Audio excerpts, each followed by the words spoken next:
Hi folks, I'm Alan Watt and this is Cutting Through the Matrix on May the 4th, 2014.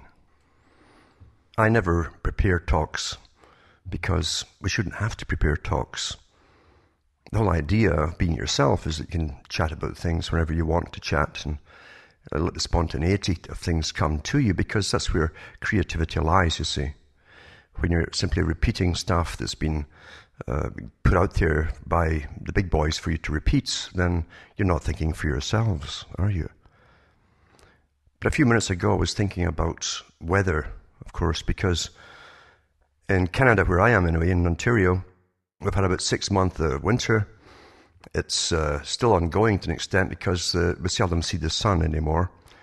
And it went rain. I knew it was going to go straight from snow into rain, because this is the new agenda with all the aerial spraying, with the chemtrails and the geoengineering is what they call it to the top, and so on. And I remember reading years ago how from geoengineering sites and the big meetings we're having about the loading doses, how many years it would take to load the stratosphere, etc., with particulates to stop sunlight coming in or to prevent it, to reduce it. And it's interesting too when they succeeded, because when they started it off, NASA immediately put up articles about global dimming. Global dimming, you can look that up yourself from NASA, and how it's increasing every year. Well, it's due to the particulates in the atmosphere, which of course are being sprayed by the aircraft. We're living in a totally controlled environment in this day and age, for those who don't quite know that. But most of your reality is like that. It's so hyper-managed and advanced that you're living. Technically, with what we're told at the bottom, we are at the early Middle Ages compared in knowledge, compared to where they really are today. Really are. Forget all the science books they put out, all the blurbs they put out on television about the latest thing they're investigating. Whatever they're telling you about was done years ago, and they're on to something else. So we get fed obsolete information. And that led me on to thinking about all the rain we're getting, of course, and how that, of course, was well discussed during World War II and afterwards. And big Pentagon projects went into action. Canada was heavily involved too, with ways to bring down enemies in different countries by using bacteria, viruses, but also weather modification, where you could cause massive droughts and starve people out because the crops would all fail, animals would die, or you could flood them and have the same effect, basically. So we watch all this going on at the same time as the big boys who have the futures market now have all your food dumped on the world stock market and the futures market, and they can put bets on where crops are going to fail. It's so much of a coincidence that came out at the same time as they really went ahead with the geoengineering, because the big boys know, of course, who's going to get the droughts, who's going to get flooded, because it's all made to be that way. It's planned weather we have. It's as simple as that. And that brought me on to another thought too, of Arthur C. Clarke. Now, Arthur C. Clarke, the science fiction fella, who was in with the big boys, of course, and he was an elitist himself. And it's not unusual for the big boys to employ what they call futurists, guys who are into science fiction, who would put out ideas and analogies too through their stories to do with what they're really up to, etc. But when you go into the different statements that he also made himself, about the elite ruling in a proper scientific fashion in the future, etc., etc., you start to get the picture. But he also said that advanced science, what he meant was secret advanced science, would appear, that the effects of it would appear to the general population. And he referred to primitive people. And that's how they refer to you, by the way. He wasn't talking about 1,000 years ago.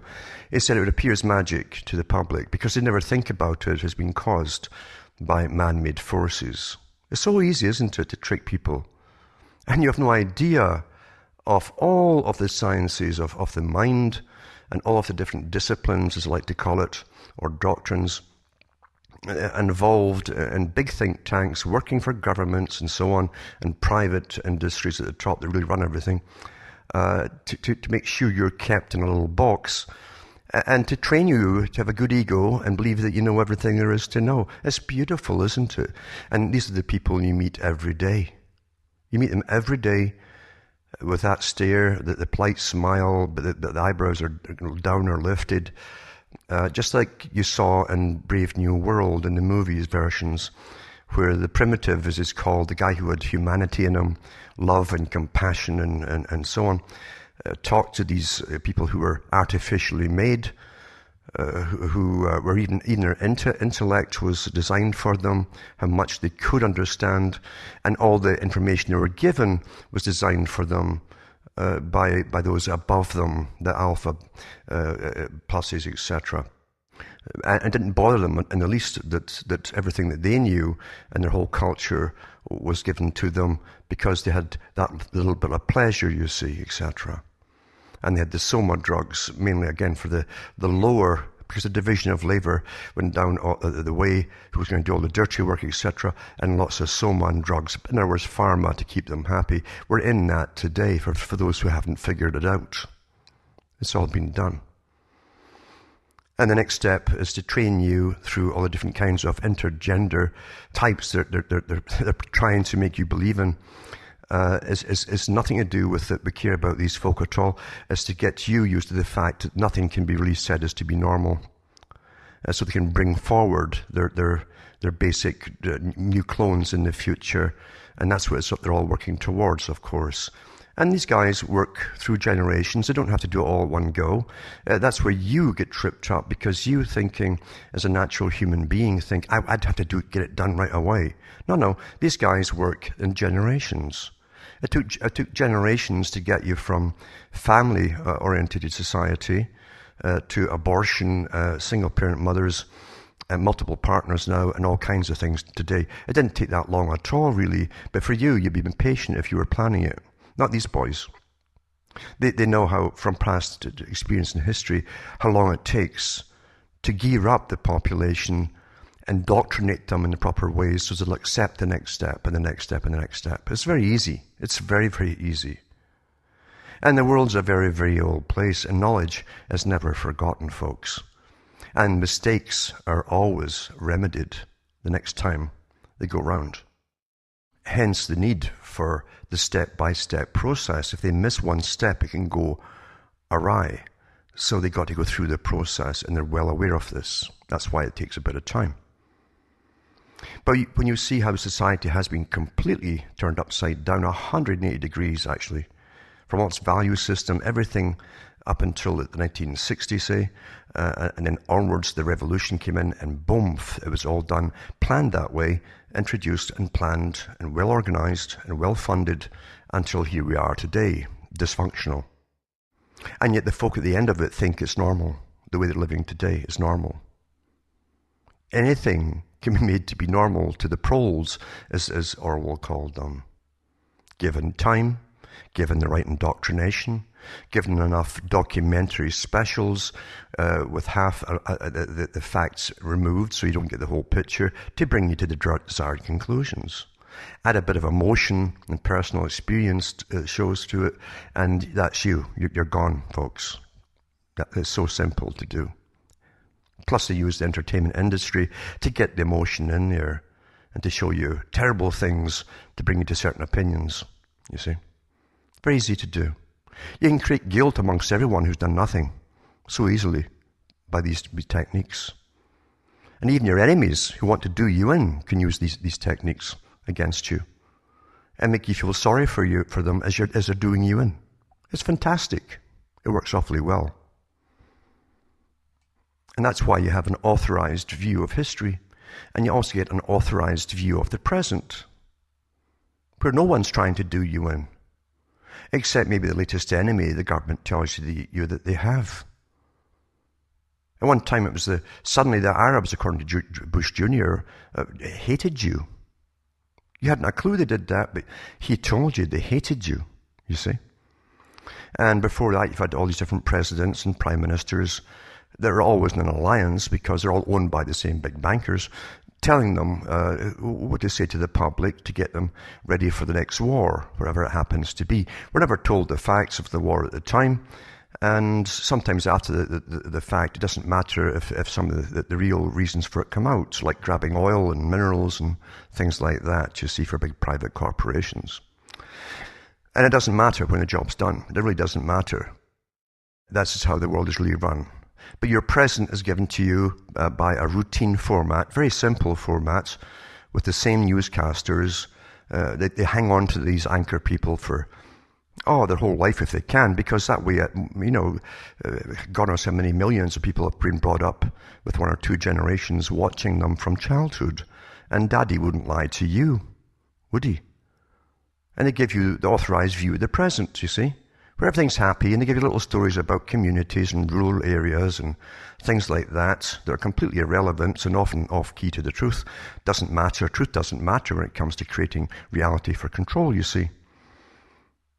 And so folk go through their lives thinking, it's just the economy, folks. It's just tough times, and we've got to pull together. And they have no idea that nothing happens on large scales without massive planning, massive meetings, and the techniques and the plans to bring it all into action, going back and forth between different bureaucratic divisions until they got it all ironed out before they even introduce it.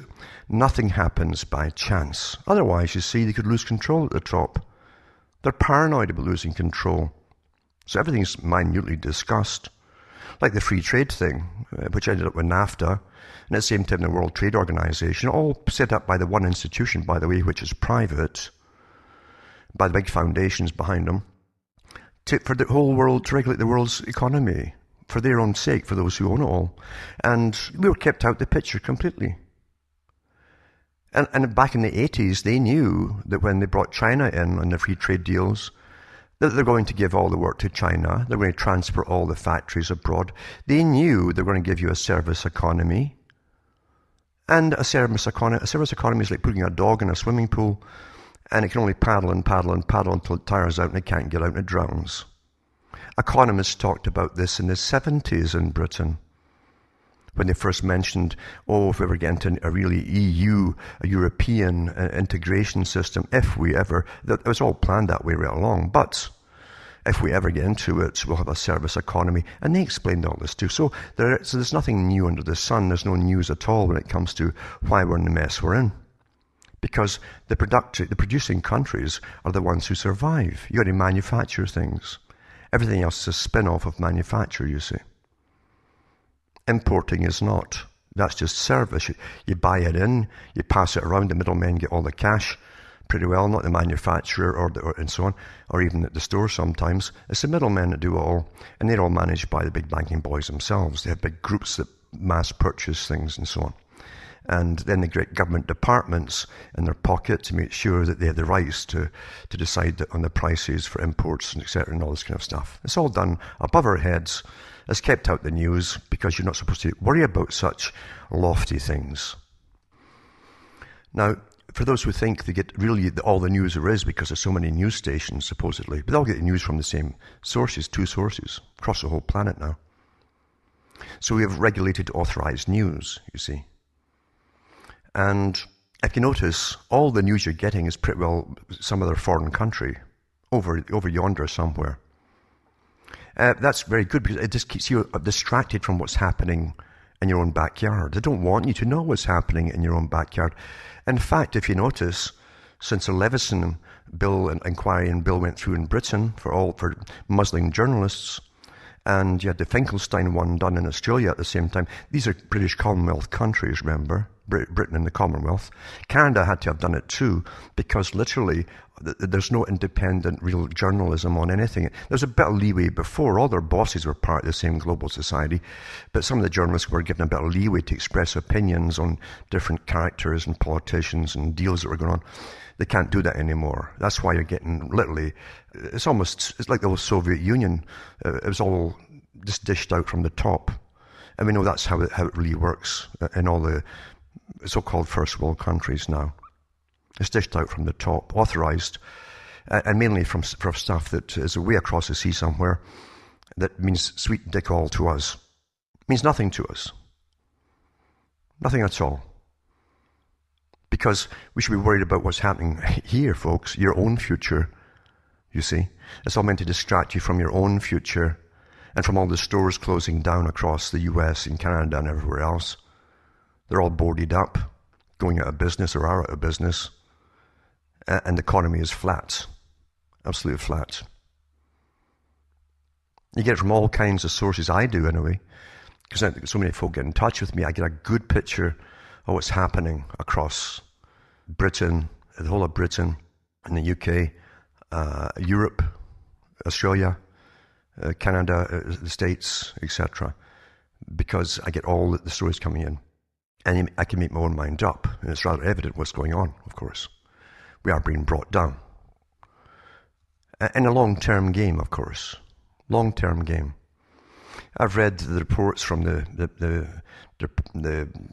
facility or group that does the projections for the future for the military, for NATO and Britain and so on. And they said eventually they'd break up countries. They would eventually have chaos and riots by people getting unemployed during this whole process of getting to where they want to go. They're ready for all the riots, of course, in the States. It's the most militarized police state in the world right now. And that's what they always try to distract you to things that are happening abroad, while they're ready to clout you at home, you see. But the thing is, this is all part of the game, the long-term strategy for bringing you down into big city-states, independent city-states, as they eventually dissolve the nation systems. And those who run the city-states will be the high corporate elitists with their technocratic control beneath them that manages the people, etc., etc. It's quite interesting. I'd love to get my hands on all the details, the nitty-gritties of it all, but they don't publish that for the general public. The stuff they do for the military, they don't publish it for the public, or even for the general troops for that matter. They're not supposed to know either. So you just get the general outlines of flash mobs and unemployment and riots, and how they must be contained as we go through all these long processes up to the year 2050, maybe beyond, etc., into the big city-states. And they won't tell you what's to happen to the ones that are not in the big city-states, the few that are left outstanding, in place of countries and nations. But in the meantime, of course, they've got other dominoes to knock down and resources to grab for the corporations around the world, and hence the wars that are going on. And that's why they're keep pushing you towards the Ukraine and Russia and all that stuff. Russia has the same guys running it as the States does, by the way. That's who runs Russia. The same big magnates that became multi-billionaires overnight when all the people's stock was handed over to them, remember? When the so-called walls went down and suddenly they were no longer communists, planned years in advance, of course, as to who was going to grab all the stock and became instant multimillionaires. Same across the Ukraine, by the way, the old Soviet bloc countries. The same handfuls of in-the-crowd people, the same bunch actually that are often related to each other, run all the stuff over there. So they're going to get an agreement to their cousins that run the States, so that they can work out how this future's going to go, you see. It's already planned, but they must work out the nitty-gritty and who gets what and all the rest of it, etc. And meanwhile, they've been surrounding Russia since the Cold War supposedly ended, and they've been surrounding them with more and more missile bases across all these ex-Warsaw Pact countries, the ones that let them in. So naturally, if you were getting surrounded by all these missiles, you wouldn't be too happy yourselves. Never mind all the fomenting with the colour revolutions and the multi-millions the West is sending in to get riots started up, to demand things, etc., to suit the big corporate boys that pay all these rioters over there their big salaries, because they are paid to do these riots, by the way. They're taught and trained and all the rest of it. But again, that's another story. But back home, if you notice, nothing's happening back home, supposedly. Back home, nope. Oh, they keep you pointing over there, the next war, the next threat, you see, to keep you terrified, so that once you shut your face, you see. Shut your face. And you listen to the leaders, lambasting these nasty countries over there somewhere. And that takes up your time, rather than say, what the hell is happening here? What's happening here? Apart from the stagnation of the economy, what's happening here? And where's it supposed to go? From here. For us, you see. No one asks the pertinent questions. Because we're supposed to go down the tubes, you see. We're supposed to go down the tubes. It's not because the big boys are losing control. Don't ever believe that for a second. These boys have all the think tanks always planning their future to make sure they implement each stage of their future in control. Which can be completely vastly different for all you at the bottom in the next stage. But it's the same bunch running it all, coming through it, you see. Afterwards, same bunch. You have no idea how scientifically controlled we are. None at all. There's hardly an opinion in your head that has been given to you. Like the alphas and the betas and so on in Brave New World. There's hardly a thought that's been authorized for you to have. The thing is, you think it's your own opinion. And because you're stuck in this way of thinking, you see, this programmed linear way of thinking, deliberately so, it's a scientific technique, very simple to do and implement. You can't figure your way outside the box. And so what you do is you jump on the ones who are yapping about it, never questioning what they might be saying or why they're saying it, or who's maybe behind that. The whole idea that I go on about is try to get you to think for yourselves and ask the right questions for yourselves. That's what's important. You don't have to have folk agreeing with you. And it's not often even necessary to even say anything to anybody. I could tell by going to a little group, just listen to the chit-chat, if there's anything worth saying at all to them. And if there isn't, I won't. Why get frustrated? Why get them frustrated? Because you are like the primitive and Brave New World talking to them. He's trying to tell them about humanity and life and love and beauty to people who are listening to them awfully politely because they're so advanced, do you think, and they know it all. And here's a primitive, so it's a kind of quaint thing to have a primitive telling you about love and beauty. I mean, well, they're promiscuous and so on, and they have different partners every night by law, and everything they know has been authorized by their superiors, and they're quite happy with this stuck, graded system from alphas all the way down. They're quite happy with it, you see. That's their normality. You can't tell them anything. Can't tell them anything. It's impossible to tell them, well, look at this another way. Any part of their system, it's impossible to get through them. And that's what you're experiencing with most people, you see. I keep telling people, I've done from the start, don't knock yourself out trying to persuade people who don't want to hear you. Most of them can't hear you. Their indoctrination is too perfect. They don't know it. The ones they knock around with their pals, well, the same opinions, exactly the same as theirs. And so they think they're normal. That's how you bounce off your ideas from folk to think you're normal. You think I'm normal? I believe in this and this. Oh, sure, yeah. And most of their talk is about TVs and shows and movies and the news that they're supposed to parrot, which they do. And therefore that's abnormal, you see. They never asked themselves what got them to this stage of what they believe is normalcy. And why they accept it so readily. They think they're evolving, you see. Society's just evolving. It's like a willy-nilly thing. It just happens that way.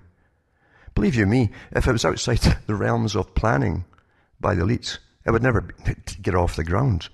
Anything that's happened for change was authorized and pushed from the top. No matter what pressure groups you thought at the bottom were pushing it, they were all paid by the big foundations. The front groups that employ thousands of armies of NGOs to push for the changes that are desired by those at the top. But the trick is to make you believe it's all your changes. Well, yeah, we won that, yeah. But there's other little truisms to do with humanity that you don't know. It isn't just indoctrination. The big think tanks that have been on the go all through the 20th century and before that too, by the way, studying all of us and going over all of history and bringing up the top professors to talk to the world meetings and so on to find out how we ticked in the past, do we change? And of course Plato said it too, formula. It's all formula. Whatever worked in the past, if you bring it in the proper sequence and formula that was introduced before, will work on the general population again. You see? And it does. It does. And it'll work on any culture. It's another thing, too, they found out in the 1800s. At one time, even the revolutionary forces of, say, Freemasonry, like the Scottish Rite of Freemasonry, which wasn't Scottish at all. But Albert Pike said it too. He said we used to gear our propaganda information. We used to gear it for male, one for male and one for the female. He said we found that the female wants, needs and desires, fantasies, etc., are the same in all cultures. And so what worked for the West will work for them all across the world. You see that happening today. We've been so minutely studied. So minutely. That's why Bernays said it too. He says we can make the changes through the female. She's the quickest one to listen to experts and change her behavior according to the experts. And that's why they aim 90% of the magazines from all through the 20th century at women, you see. Expert says blah, blah, blah. And there they go. So minutely studied. Of course, they're all about men as well.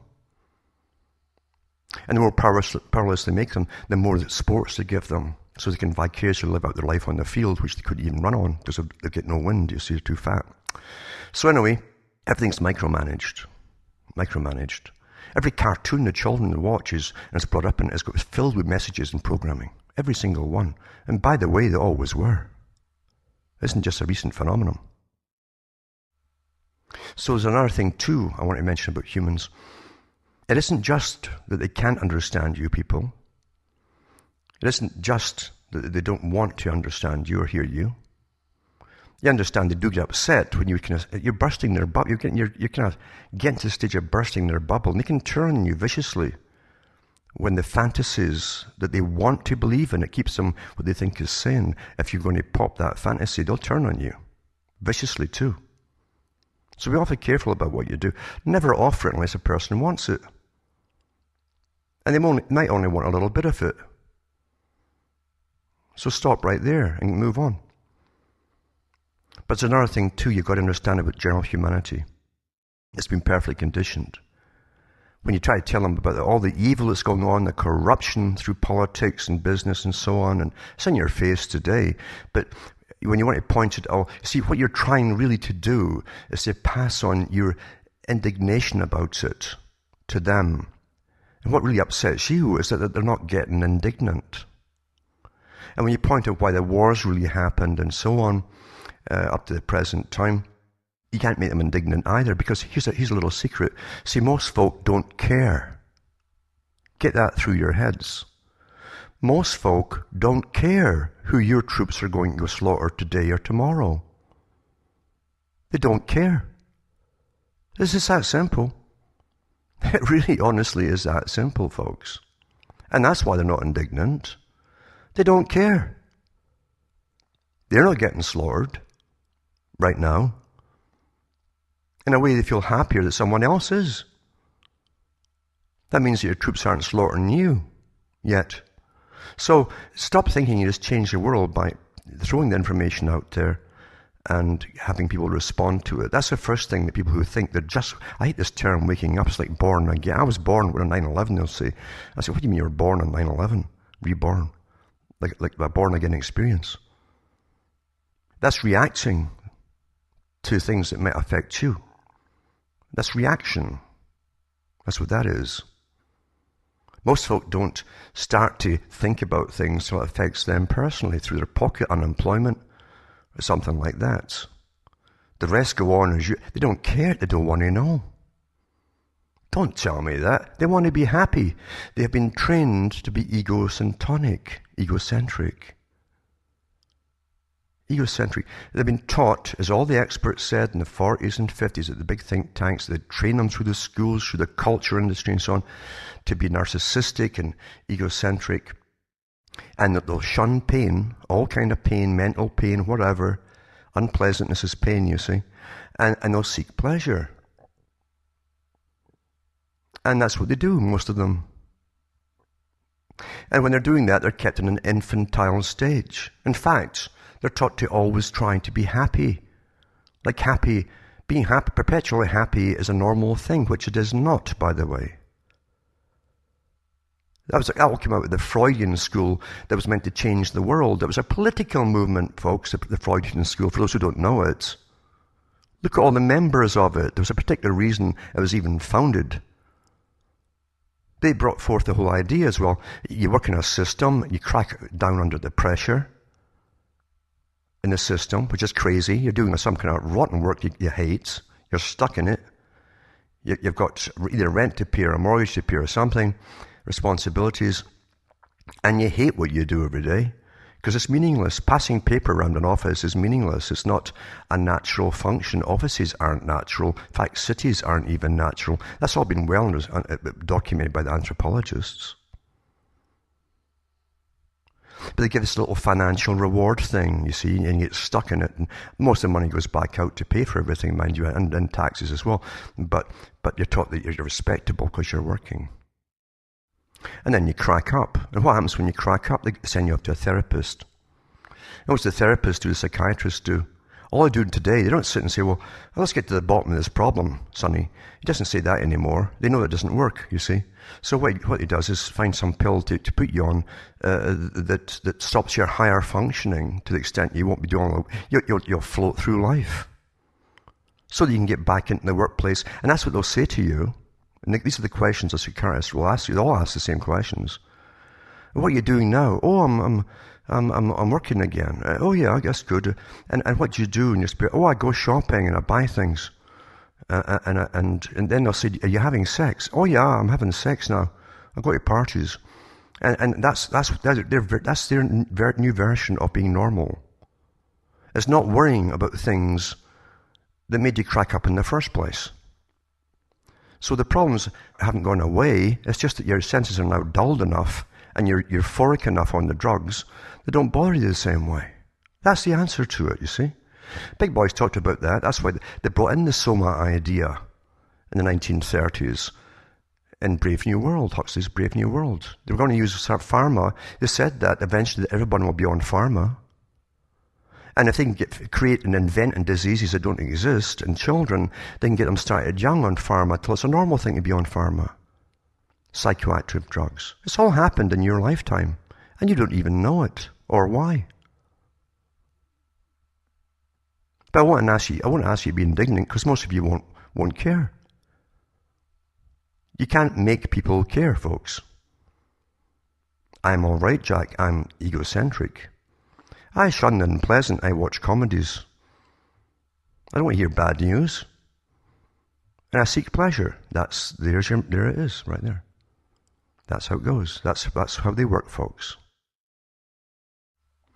Another thing, too, you'll notice, is that people you'll know, maybe even relatives, might hear you out to an extent and then close down on you once again, because if you go too fast, they shut off from you.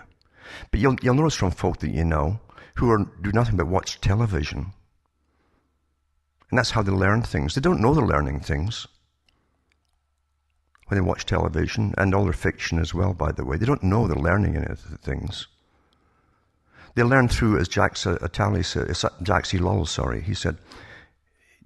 said, people learn from osmosis, the general population.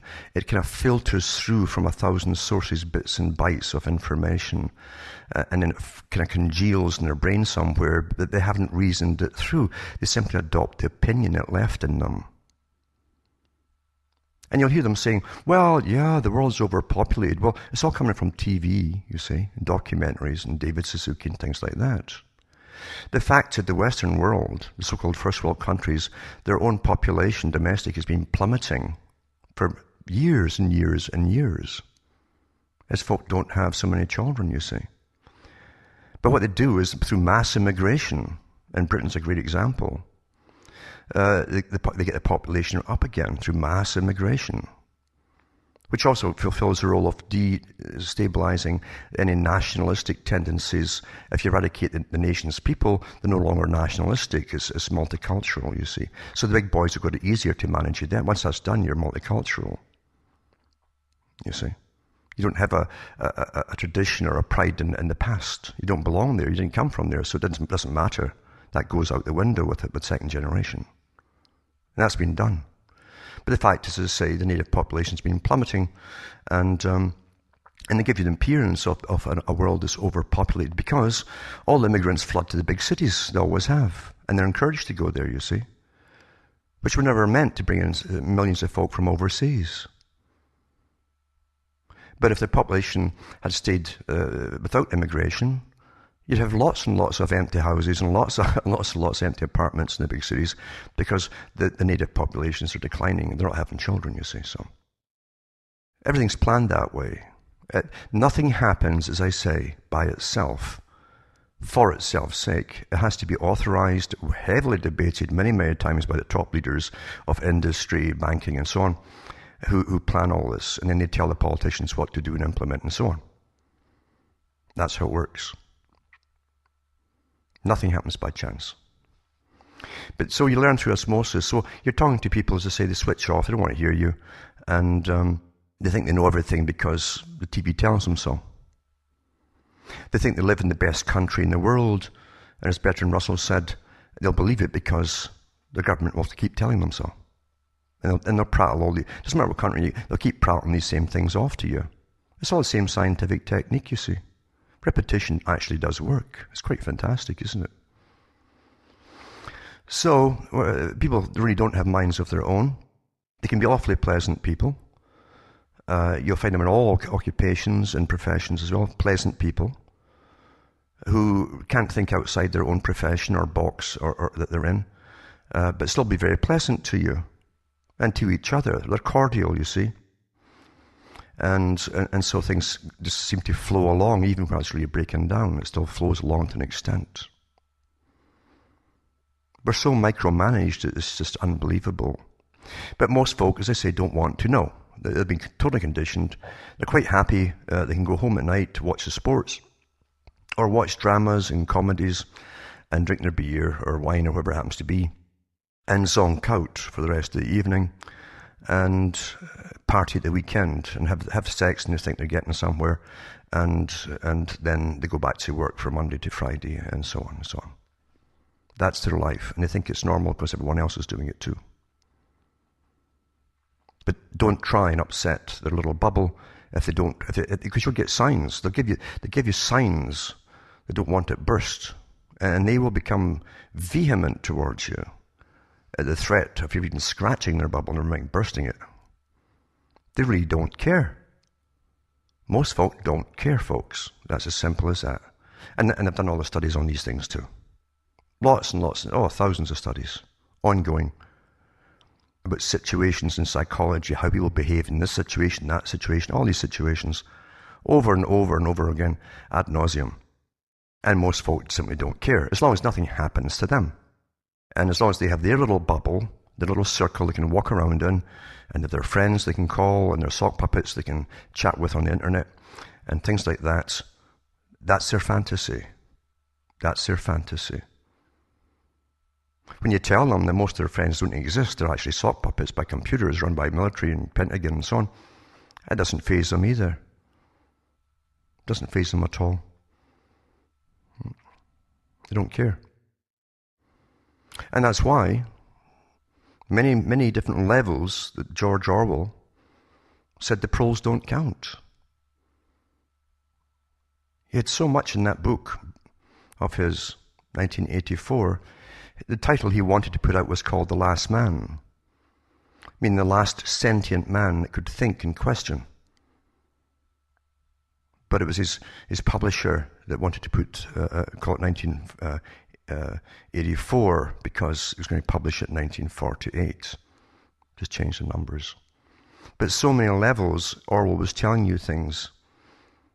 So many different levels. But the pros don't count. Meaning that the pros never have political power. Don't ever fall for all the left-wing nonsense, because everyone who leads the left wing and all the left-wing organizations are paid and put in by the big foundations, the biggest multi-billionaires and trillionaires in the world. That's who puts them in, runs them. So the pros don't count. They're powerless. It's all about power. And at the very top of the pyramid, money is power. Don't ever forget that. And the ability to make and dispense money and decide how much is worth today or tomorrow is incredible power. And then that's where everything else falls into line underneath that, because they all use money.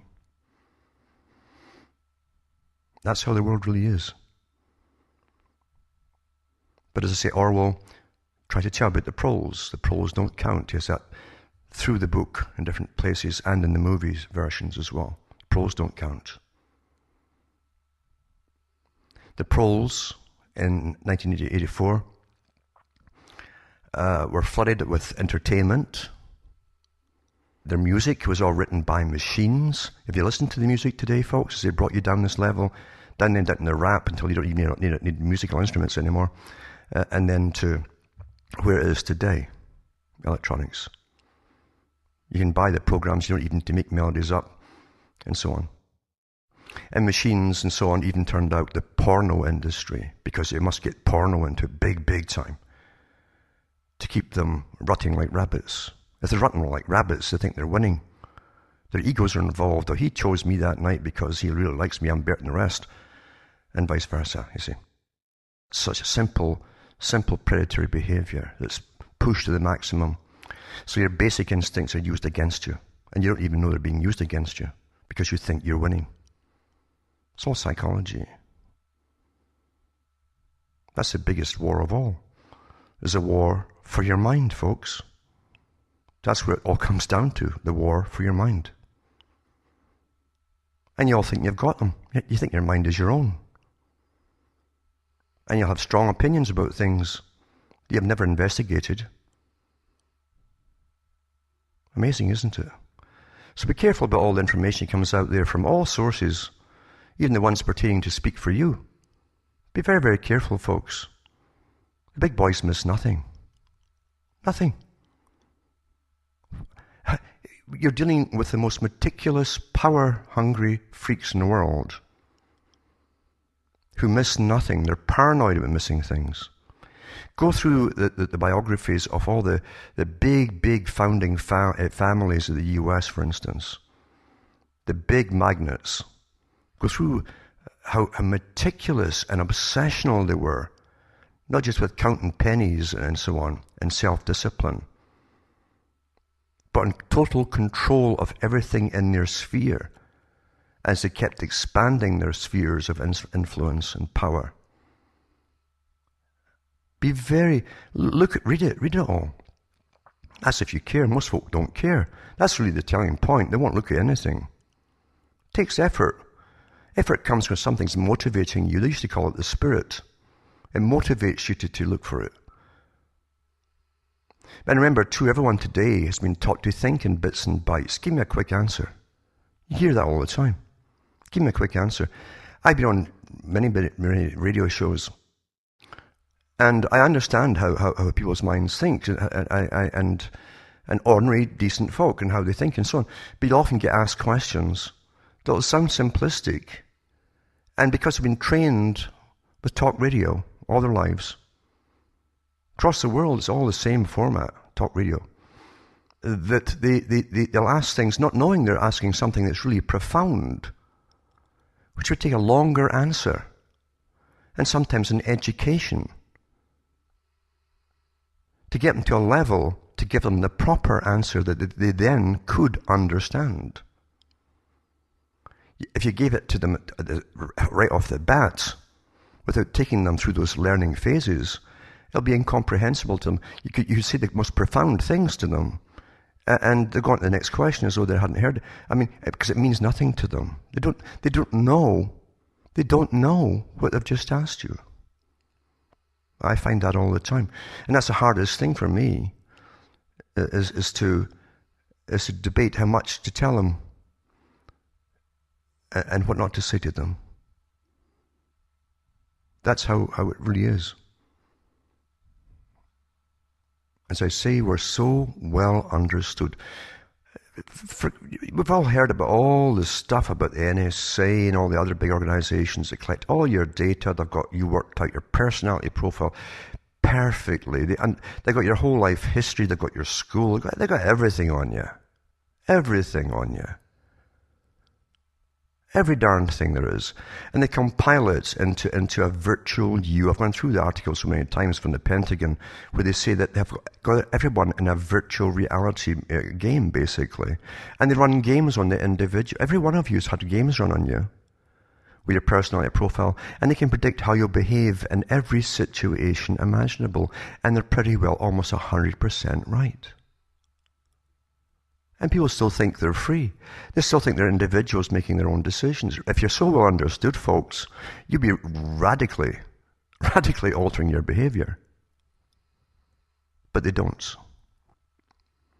There's a kind of comfort in sameness, isn't there? Everything's the same, I'm the same. There's a comfort there. It's like being in a depression. Some folk actually enjoy being in a depression, apart from the attention they get and so on, but they actually enjoy being in that space of self-pity. It becomes addictive, and I really mean that. It can become addictive to them to be in self-pity. And it's familiar. The more it happens, the more it's familiar to them. And they can go into the little world of self-pity and depression, abject depression, and get pills or whatever. But there's much more to what happens to people than you think or are being told as to why, all the whys of things. As I say, the war is on your mind because someone else wants to control it. If you're not in charge of it, somebody else will be. And the biggest temptation people have today is to follow some camp or another, because you see, that's how humans are. So well studied. From the present to the ancient. What camp are you in? What do you believe? Well, I'm a follower of so-and-so. Then they'll parrot off to you everything that their leader says. Which means that leader's led all their way of thinking right along the way, you see. Not themselves. They parrot it all. In ancient times, and all down through history, you always had hermits. There was even hermits in ancient Egypt, hung around out in the outskirts, who didn't want to fall into this camp or that camp or whatever, you see, or one of the priesthoods or that priesthood and whatever it happens to be. And these are the few folk that thought for themselves. They'd had enough, and off they went. In those days, it wasn't so bad because they didn't have aerial drones photographing everywhere you went. You could get lost. When folk came to the early Americas, they could get lost as well. When they brought civilization in and lawyers and churches and came the townsfolk, oh, let's start organizing. Next thing you know, you've got a marshal but you all want no, and then you get a census department. Before that, you can get lost. Go into the bush and get lost. You live the rest of your life if you wanted to and see nobody ever again. If you wanted to. Now you've got passports and blah, blah, blah across the whole planet. Total observation. In a totally observed society, international, global, everyone must be predictable for power to maintain itself. Everybody. That means every little amoeba there is. That's all of us, folks. So in ancient times, as I say, in Middle Ages, folk would go off, and sometimes people would come and chat to them. You find that in India, for instance, some guy in a cave somewhere, in Greece as well, ancient Greece. And they'd ask some questions, because sometimes what these guys would say was kind of profound, because it was outside the box. They were thinking for themselves. They weren't getting here's the news for the masses today, here's what they're going to prattle and regurgitate. So they'd ask some questions, and it was kind of fascinating. So sometimes they'd bring them food and things, and that kept them alive. And if they got too much for the hermit, he'd move on somewhere else and try to get lost for a while again. Peace of mind. What some folk would give today to get peace of mind and that kind of privacy. You can't get it now, can you? Rules, regulations, and red tape and all the rest of it. But that's what hermits did. But the first thing people would ask them is, what do you believe in? What camp are you in? What camp? This one or that one? And the hermit would, if he was very wise, which most of them were, of course, because it survived, if not, the mob would kill them. But they'd say, so they'd be very diplomatic in their answers to the mob. You don't want to offend anybody who's already in a camp, you see. That's how the mob reacts. They get rather nasty. If you were to especially if you burst your bubble, But very few folk want that. In fact, I remember, many years ago when I was reading a book on Canada, and it was to do with, I think it was one of the Inuits, or the Eskimos as they're popularly called by the world, up in the north of Canada, who needed an operation. in a hospital. So they flew him down to Toronto, and they had to sedate the guy the whole time he was in Toronto in the hospital, because this guy was brought up in a bare tundra of snow and ice for a good part of the year. Pretty treeless as well, no trees. And suddenly he's in a city where everything is incredible noise. Not only noise from the people and the honking of cars and sirens and all the rest, and traffic, but also the noise that folk had on through radios and everything. Because his world was one of quietness, and the only voices you hear were for other people that would come up and chat to you, or the wind coming across the snow and so on, or the occasional animal. That was his normalcy. That's how he thought and felt happy. That's where he felt happy in his own environments. Trees, they took him to see the trees, some forest, freaked him out. Completely freaked him out, because he felt utterly claustrophobic. He wasn't used to trees where he came from. He knew they weren't going to do him any harm, these trees, but it just freaked him out. It was outside his ken, his realm of knowing and understanding, you see. Freaked him out. You find the sociological studies have done over and over and over again with different peoples, and believe you me, every nation, every people in the world has been well understood. And that's why often the enemies of other folk do is study. And sometimes we all have even one enemy. But you find that the Chinese are happiest when they're rubbing shoulders in the streets. They like crowds. They feel uncomfortable away from that. Away from that is the abnormal to them. The solitude thing is abnormal. So they prefer being amongst themselves. It's interesting just to go through all the different studies being done on different people over and over and over again. Any change in cultures, the controllers want to know. Because it has to be authorized by them, or it doesn't happen at all. But it's the same with people with information. In the first world countries, we've been overdosed since birth with information. Information isn't truth, folks. It's just information. It's data. It can be lies. It can be complete fiction. In fact, most of our folks, actually, their lives are spent more in fiction than reality. And even the fiction is weaponized with all its PC updates and so on, and things, it's terrible that happened to that person. Why did it bash that person up and all that? And you're getting your little guilt trips given on you that you've never even participated in, but you take it nonetheless. It's done scientifically. It's perfect, actually. They've even done surveys. They always do surveys after these series are out, where they put all the PC updates in it, to see how it's affecting people. Has it worked properly on them? Are their opinions changing? Etc. Through fiction. And yet if you ask all these folk, do you know how you got these ideas? Oh no, I just think it's right. And so they give you their opinions on things which aren't their opinions at all. It's all been brainwashed into them. The best brainwashing is when you don't even know you're being brainwashed. And that's what they say about people who are brainwashed. They don't know they've been. That is perfect brainwashing. So think about it. Who owns your brain, your mind? Who owns it? A lot of folk, if you tell them all this stuff, they don't want to know. They don't even want to know if someone else owns it, or even other ones have shares in it, divvying up into shares. They don't want to know.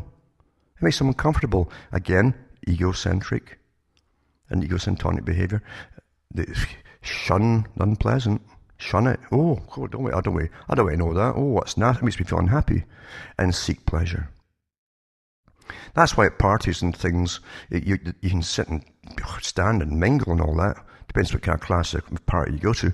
Because in the upper classes, you stand and you mingle, and you sip your wine and champagne. But the topics are always the same. They're irrelevant, not the happy topics. But totally irrelevant, because it's a cover, a smokescreen, you see, the little happy topics. Just folk just want to be happy. And plus they want to be good predators as they eye each other up, you see. for the genders and all the rest of it, who wants to be with whom and blah, blah, blah. Predatory behavior. But they don't want anything serious when they're all happy and smiling. Don't we hear? And that's a downer, man. That's how people are. And what the mistake is too, being aware of things, it shouldn't destroy you. It should make you more free than you are, free indeed in your mind. It's always meant that in the ancient religions and mystery religions too. It's always meant the same meaning. It doesn't free you physically, because you're in the same system as everyone else, but at least you know what's happening, and your mind is your own. And it's like a pleasure in being able to think for yourself. And it doesn't mean you have to instantly go out and evangelize everybody either, you see. The only thing you can be sure of changing is yourself. That's the only thing, and even then you can have a battle changing yourself. A real battle. Think about it. Because if you truly want truth, factual truth, you've got to go out and seek it and do some work. That might take some self-discipline. And don't just jump after conspiracy sites because you don't know who set them up in the first place. The big boys don't miss anything. If they want control over everything and even supplying all your NGOs for your left-wing and right-wing groups and so on, blah, blah, blah, blah, don't ever think that they'd miss what is mislabeled as the Patriot movement. Don't think they missed it. Again, it's what camp are you in? What camp are you in? And you're going to get a good diplomatic answer. If you say, I'll think for myself, it's a wise guy, eh? Mm-hmm. Maybe they've said something that's true for the first time in their life without even knowing it. Maybe you are a wise guy. So think for yourself. And don't panic about everything. It is boring, mind you, because the more you know, nothing will surprise you as to what happens with the next step and the next step and the next step, and all different plans are ongoing at the same time. And don't think your one little brain can keep up with it all. Don't try. That will crack you up. You can't look for world meetings on a daily basis and find 2,000 NGOs across all the world meeting that particular day on different things. If you can find them information even, you can't keep up with all of that. Accept the fact that the big controllers at the top miss nothing. They have all the power and money in the world, and they have all these NGOs working under massive bureaucratic centralized control, all working daily together with the think tanks and so on, and the big money boys at the top. Always remember the pyramid structure. Don't let it freak you out. It didn't just start in your lifetime, folks. Don't think that either. It's not like suddenly you just got cut today by something. I better address that wound. It's up to me. This cut started an awful long time ago. Back in the 1800s, got into the history of what they used to call time and motions studies. When they brought out the new experts in behavior to find ways of getting the laborers to work harder and faster, more efficiently, without paying them any more money. And take it from there. That's how some of these sciences developed, you see. So don't panic about things. Don't just jump into camps and say, I'm a follower of this, I'm a follower of that. Think for yourself. Because there truly is nothing else except thinking for yourself. And when enough folk think for themselves, maybe one day, who knows when, who knows? Things could gradually change.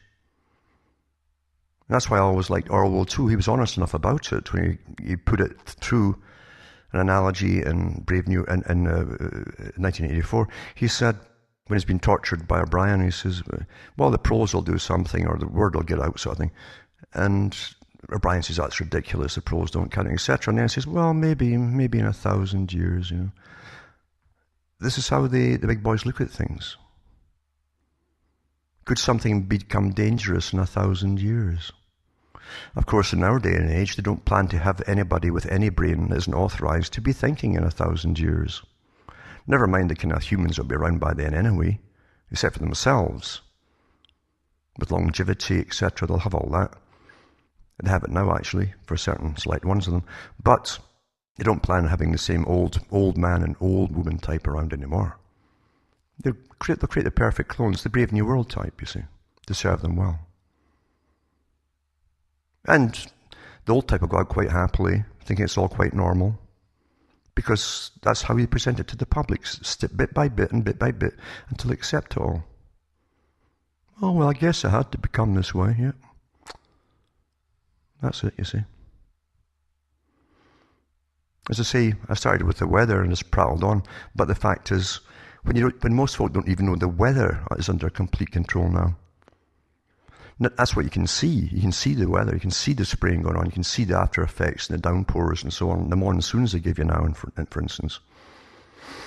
And the future's juggling with the whole world's food supply. And the big boys at the top know exactly who's going to get flooded and exactly who's going to get the crops. And so they can get into the crops, get the shares, make sure the prices go up in the right places, etc., etc. That's how perfect it is. That's what you see. Can you imagine the things you don't see? The technotronic warfare, etc. It's happening to you all the time. Remember what Brzezinski said? Eventually this could go across whole continents and control the minds of the people. You think it isn't happening too? Just look at the amount of sleeplessness there is now. Insomnia is just booming. Why? Well, we've known from all the studies that have been done that even Wi-Fi, for instance, upsets your sleeping patterns, etc., etc., etc. The smart meters do it too. They all know this at the top. You think just putting it in because it's more convenient for them? Don't be silly. When the big boys write about bringing in technotronic warfare upon the whole populations of everyone's nation, bathing whole continents in it, they mean it. They mean it, folks. If they mean it, they do it. Government can only exist by keeping what they do to the public secret. Otherwise, the public would have to really do something about it. And they know that. They've always known that. So you're kept in fantasy land. And for those who want to stay there, you have the options. You can go into you've got a variety of fantasies you can go into today. Escapes. Lots of them.